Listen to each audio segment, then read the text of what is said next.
ओम नमः शिवाय।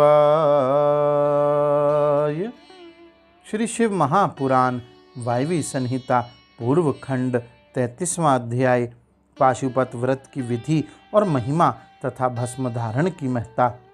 ऋषि बोले, भगवन, हम परम उत्तम पाशुपत व्रत को सुनना चाहते हैं, जिसका अनुष्ठान करके ब्रह्मा आदि सब देवता पाशुपत माने गए हैं। वायुदेव ने कहा, मैं तुम सब लोगों को गोपनीय पाशुपत व्रत का रहस्य बताता हूँ, जिसका अथर्ववेद के शीर्ष भाग में वर्णन है तथा जो सभी पापों का नाश करने वाला है। चित्रा से युक्त पौर्णमासी इसके लिए उत्तम काल है। शिव के द्वारा अनुग्रहित स्थान ही इसके लिए उत्तम देश है, अथवा क्षेत्र, बगीचे आदि तथा वन प्रांत भी शुभ एवं प्रशस्त देश हैं। पहले त्रयोदशी को भली भांति स्नान करके नित्य कर्म संपन्न कर लें, फिर अपने आचार्य की आज्ञा लेकर उनका पूजन और नमस्कार करके व्रत के अंग रूप से देवताओं की विशेष पूजा करें। उपासक को स्वयं श्वेत वस्त्र, श्वेत यज्ञोपवीत, श्वेत पुष्प और श्वेत चंदन धारण करना चाहिए। वह कुश के आसन पर बैठकर हाथ में मुट्ठी भर कुश ले पूर्व या उत्तर की ओर मुँह करके 3 प्राणायाम करने के पश्चात भगवान शिव और देवी पार्वती का ध्यान करे। फिर यह संकल्प करे कि मैं शिव शास्त्र में बताई हुई विधि के अनुसार यह पाशुपत व्रत करूँगा। वह जब तक शरीर गिर न जाए तब तक के लिए, अथवा 12, 6 या 3 वर्षों के लिए, अथवा 12, 6, 3 या 1 महीने के लिए, अथवा 12, 6, 3 या 1 दिन के लिए इस व्रत की दीक्षा लें। संकल्प करने के बाद विरजा होम के लिए विधिवत अग्नि की स्थापना करके क्रमशः घी, समीधा और चरु से हवन करके पूर्णाहुति संपन्न करें। तत्पश्चात तत्वों की शुद्धि के उद्देश्य से मूल मंत्र द्वारा उन समीधा आदि सामग्रियों की ही फिर आहुति दें। उस समय वह बारंबार यह चिंतन करें कि मेरे शरीर में जो ये तत्व है सब शुद्ध हो जाए। उन तत्वों के नाम इस प्रकार हैं: 5 भूत, उनकी 5 तन्मात्राएं, 5 ज्ञानेंद्रियां, 5 कर्मेंद्रियां, 5 विषय, त्वचा आदि 7 धातुएं, प्राण आदि 5 वायु, मन, बुद्धि, अहंकार, प्रकृति, पुरुष, राग, विद्या, कला, नियति, काल, माया, शुद्ध विद्या, महेश्वर, सदाशिव, शक्ति तत्व और शिव तत्व, ये क्रमशः तत्व कहे गए हैं। विरजा मंत्रों से आहुति करके होता रजोगुण रहित शुद्ध हो जाता है। फिर शिव का अनुग्रह पाकर वह ज्ञानवान होता है। तदंतर गोबर लाकर उसकी पिंडी बनाएं, फिर उसे मंत्र द्वारा अभिमंत्रित करके अग्नि में डाल दें। इसके बाद इसका प्रोक्षण करके उस दिन व्रती केवल हविष्य खाकर रहे। जब रात बीतकर प्रातःकाल आए, जब चतुर्दशी में पुनः पूर्वोक्त सब कृत्य करे, उस दिन शेष समय निराहार रहकर ही बिताए। फिर पूर्णिमा को प्रातःकाल इसी तरह होम पर्यंत कर्म करके रुद्राग्नि का उपसंहार करे। तदंतर यत्न पूर्वक उसमें से भस्म ग्रहण करे। इसके बाद साधक चाहे जटा रखा ले, चाहे सिर मुंडा ले, चाहे तो केवल सिर पर शिखा धारण करे। इसके बाद स्नान करके यदि वह लोक लज्जा से ऊपर उठ गया हो तो दिगंबर हो जाए, अथवा गेरुआ वस्त्र, मृग चर्म या फटे पुराने चिथड़े को ही धारण कर ले। एक वस्त्र धारण करे या वलकल पहन कर रहे। कटी में मेखला धारण करके हाथ में दंड ले ले। तदंतर दोनों पैर धोकर आचमन करे। विरजाग्नि से प्रकट हुए भस्म को एकत्र करके अग्नि रीति भस्म इत्यादि 6 अथर्ववेदीय मंत्रों द्वारा उसे अपने शरीर में लगाएं। मस्तक से लेकर पैर तक सभी अंगों में उसे अच्छी तरह मल लें। तत्पश्चात इसी क्रम से प्रणव या शिव मंत्र द्वारा सर्वांग में भस्म रमाकर त्रयायुषम इत्यादि मंत्रों से ललाट आदि अंगों में त्रिपुंड की रचना करें। इस प्रकार शिव भाव को प्राप्त हो शिव योग का आचरण करें। तीनों संध्याओं के समय ऐसा ही करना चाहिए। यही पाशुपत व्रत है जो भोग और मोक्ष देने वाला है। यह जीवों के पशु भाव को निवृत्त कर देता है। इस प्रकार पाशुपत व्रत के अनुष्ठान द्वारा पशुत्व का परित्याग करके लिंग मूर्ति सनातन महादेव जी का पूजन करना चाहिए। यदि वैभव हो तो सोने का अष्टदल कमल बनवाएं जिसमें 9 प्रकार के रत्न जड़े गए हों, उसमें कर्णिका और केसर भी हो। ऐसे कमल को भगवान का आसन बनाएं। धनाभाव होने पर लाल या सफ़ेद कमल के फूल का आसन अर्पित करें। वह भी ना मिले तो केवल भावनामय कमल समर्पित करें। उस कमल की कर्णिका के मध्य में पीठिका सहित छोटे से स्फटिक मणिमय लिंग की स्थापना करके क्रमशः विधि पूर्वक उसका पूजन करें। उस लिंग का शोधन करके पहले शास्त्रीय विधि के अनुसार उसकी स्थापना कर लेनी चाहिए। फिर आसन दें। पंचमुख के प्रकार से मूर्ति की कल्पना करके पंचगव्य आदि से पूर्ण अपने वैभव के अनुसार संग्रहित भरे हुए स्वर्ण निर्मित कलशों से उस मूर्ति को स्नान कराएं। फिर सुगंधित द्रव्य कपूर, चंदन और कुमकुम आदि से वेदी सहित भूषण भूषित शिवलिंग का अनुलेपन करके बिल्वपत्र, लाल कमल, श्वेत कमल, नील कमल, अन्यान्य सुगंधित पुष्प, पवित्र एवं उत्तम पत्र तथा दुर्वा और अक्षत आदि विचित्र उपचार चढ़ाकर यथा प्राप्त सामग्रियों द्वारा महापूजन की विधि से उसमें मूर्ति की अभिअर्चना करें। फिर धूप दीप और नैवेद्य निवेदन करें।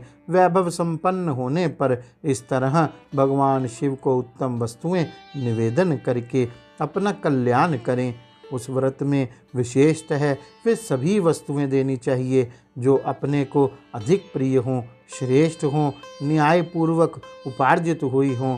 हे द्विजो, बिल्वपत्र, उत्पल और कमलों की संख्या 1,000 होनी चाहिए। अन्य पत्रों और फूलों में से प्रत्येक की संख्या 108 होनी चाहिए। इन सामग्रियों में भी बिल्वपत्र को विशेष यत्न पूर्वक जुटाएं, उसे भूलकर भी ना छोड़ें। सोने का बना हुआ एक ही कमल 1,000 कमलों से श्रेष्ठ बताया गया है। नील कमल आदि के विषय में भी यही बात है। ये सब बिल्वपत्रों के समान ही महत्व रखते हैं।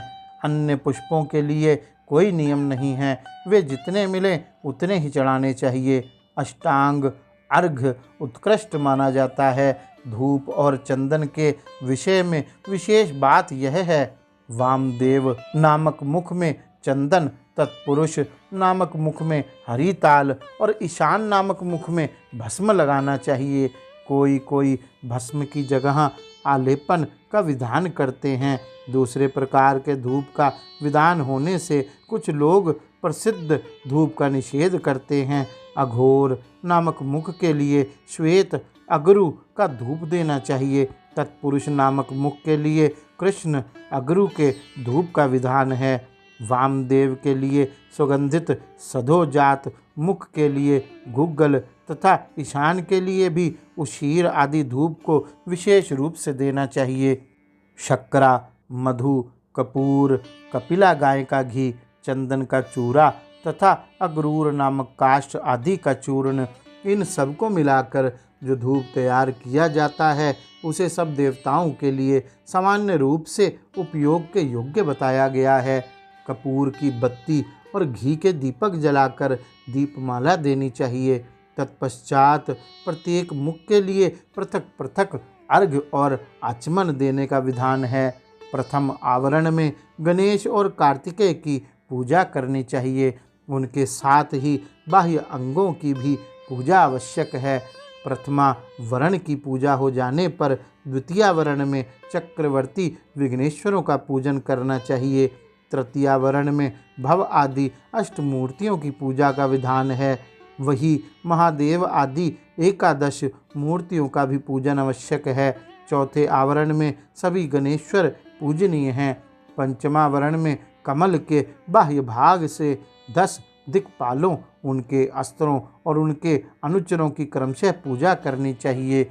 वही ब्रह्मा के मानस पुत्रों की, समस्त ज्योतिर्गणों की, सब देवी देवताओं की, सभी आकाशचारियों की, बतालवासियों की, अखिल मुनीश्वरों की, योगियों की, सब यज्ञों की, द्वादश सूर्यों की, मातृकाओं की, गणों सहित क्षेत्रपालों की और इस समस्त चराचर जगत की पूजा करनी चाहिए। इन सब को शंकर जी की विभूति मानकर शिव जी की प्रसन्नता के लिए ही इनका पूजन करना उचित है। इस प्रकार आवरण पूजा के पश्चात परमेश्वर शिव का पूजन करके उन्हें भक्तिपूर्वक धृत और व्यंजन सहित मनोहर हविष्य निवेदन करना चाहिए। मुख शुद्धि के लिए आवश्यक उपकरणों सहित तांबुल देकर नाना प्रकार के फूलों से पुनः इष्ट देव का श्रृंगार करें, आरती उतारें। तत्पश्चात पूजन का शेष कृत्य पूर्ण करें। पान चषक तथा उपकारक सामग्रियों सहित शैया समर्पित करें। शैया पर चंद्रमा के समान चमकीला हार दें। राजोचित मनोहर वस्तुएं सब प्रकार से संचित करके दें। स्वयं पूजन करें, दूसरों से भी कराएं तथा प्रत्येक पूजन में आहुति दें। इसके बाद व्योमकेश भगवान शिव की स्तुति प्रार्थना करके पंचाक्षरी विद्या को जपें। परिक्रमा और प्रमाण करके अपने आप को समर्पित करें। तदंतर इष्ट देव के सामने ही गुरु और ब्राह्मण की पूजा करें। इसके बाद अर्घ और 8 फूल देकर पूजित लिंग या मूर्ति से देवता का विसर्जन करें। फिर अग्निदेव का भी विसर्जन करके पूजा समाप्त करें। मनुष्य को चाहिए कि प्रतिदिन इसी प्रकार पूर्वोक्त रूप से सेवा करे। पूजन के अंत में स्वर्णमय कमल तथा अन्य सब उपकरणों सहित उस शिवलिंग को गुरु के हाथ में दे दें अथवा शिवालय में स्थापित कर दें। गुरुओं, ब्राह्मणों तथा विशेषतः व्रतधारियों की पूजा करके समर्थ हो तो भक्त ब्राह्मणों तथा दीनों और अनाथों को भी संतुष्ट करें। स्वयं उपवास में असमर्थ होने पर फल मूल खाकर या दूध पीकर रहें अथवा भिक्षान भोजी हो या एक समय भोजन करें। रात को प्रतिदिन परिमित भोजन करें और पवित्र भाव से भूमि पर ही सोएं। भस्म पर, तृण पर अथवा चीर या मृगचरम पर शयन करें। प्रतिदिन ब्रह्मचर्य का पालन करते हुए इस व्रत का अनुष्ठान करें। यदि शक्ति हो तो रविवार के दिन आद्रा नक्षत्र में दोनों पक्षों की पूर्णिमा और अमावस्या को, अष्टमी को तथा चतुर्दशी को उपवास करें। मन, वाणी और क्रिया द्वारा संपूर्ण प्रयत्न से पखंडी, पतित, रजस्वला स्त्री, सूतक में पड़े हुए लोग तथा अंत्यज आदि के संपर्क का त्याग करें। निरंतर क्षमा, दान, दया, सत्य भाषण और अहिंसा में तत्पर रहें। संतुष्ट और शांत रहकर जप और ध्यान में लगा रहें। तीनों काल स्नान करें अथवा भस्म स्नान कर लें। मन, वाणी और क्रिया द्वारा विशेष पूजा किया करें। इस विषय में अधिक कहने से क्या लाभ। व्रतधारी पुरुष कभी अशुभ आचरण न करे। प्रमादवश यदि वैसा आचरण बन जाए तो उसके गुरु लाघव का विचार करके उसके दोष का निवारण करने के लिए पूजा, होम और जप आदि के द्वारा उचित प्रायश्चित करे। व्रत की समाप्ति पर्यंत भूलकर भी अशुभ आचरण न करे। संपत्ति हो तो उसके अनुसार गोदान, वृषोत्सर्ग और पूजन करें। भक्त पुरुष निष्काम भाव से शिव जी की प्रीति के लिए ही सब कुछ करे। यह संक्षेप से इस व्रत की सामान्य विधि कही गई है। अब शास्त्र के अनुसार प्रत्येक मास में जो विशेष कृत्य है उसे बताता हूँ। वैशाख मास में हीरे के बने हुए शिवलिंग का पूजन करना चाहिए। ज्येष्ठ मास में मरकत मणिमय शिवलिंग की पूजा उचित है। आषाढ़ मास में मोती के बने हुए शिवलिंग को पूजनीय समझें। श्रावण मास में नीलम का बना हुआ शिवलिंग पूजन के योग्य है। भाद्रपद मास में पूजन के लिए पद्मराग मणिमय शिवलिंग को उत्तम माना गया है। अश्विन मास में गोमेद मणि के बने हुए लिंग को उत्तम समझें। कार्तिक मास में मूंगे और मार्गशीर्ष मास में वैदुर्य मणि के बने हुए लिंग की पूजा का विधान है। पौष मास में पुष्पराग पुखराज मणि के तथा माघ मास में सूर्यकांत मणि के लिंग का पूजन करना चाहिए। फागुन मास में चंद्रकांत मणि के और चैत्र में सूर्यकांत मणि के बने हुए लिंग के पूजन की विधि है, अथवा रत्नों के ना मिलने पर सभी मासों में स्वर्ण में लिंग का ही पूजन करना चाहिए। स्वर्ण के अभाव में चांदी, तांबे, पत्थर, मिट्टी, लाह या और किसी वस्तु का जो सुलभ हो लिंग बना लेना चाहिए, अथवा अपनी रुचि के अनुसार सर्व गंधमय लिंग का निर्माण करें।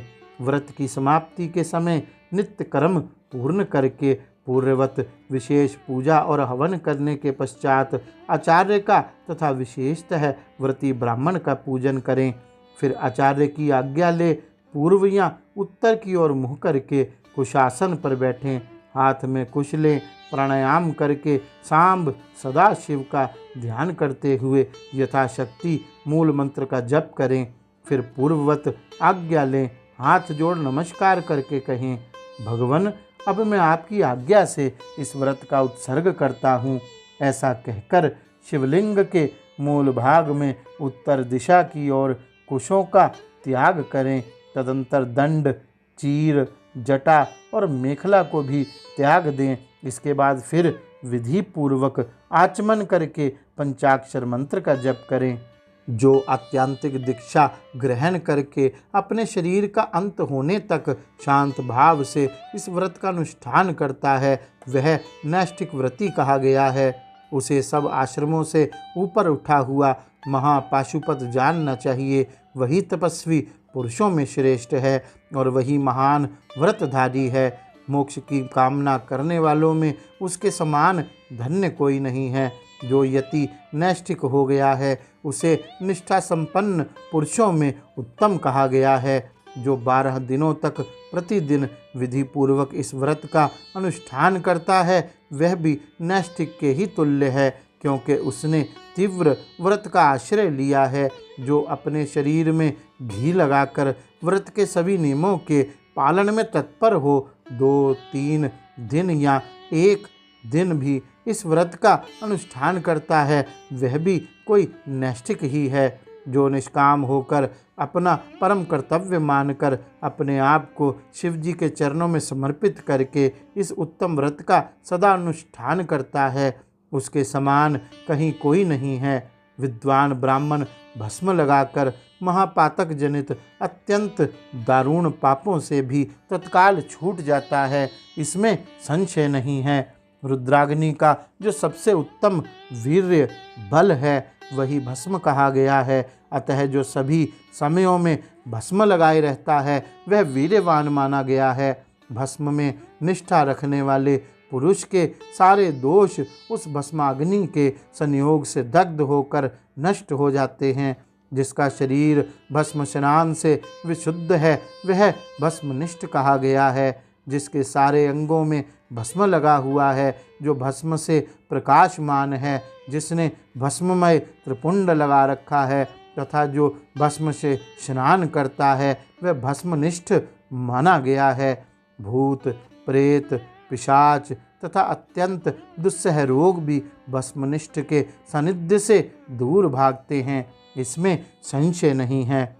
वह शरीर को भासित करता है इसलिए भसीत कहा गया है तथा पापों का भक्षण करने के कारण उसका नाम भस्म है। भूति ऐश्वर्य कारक होने से उसे भूति या विभूति भी कहते हैं।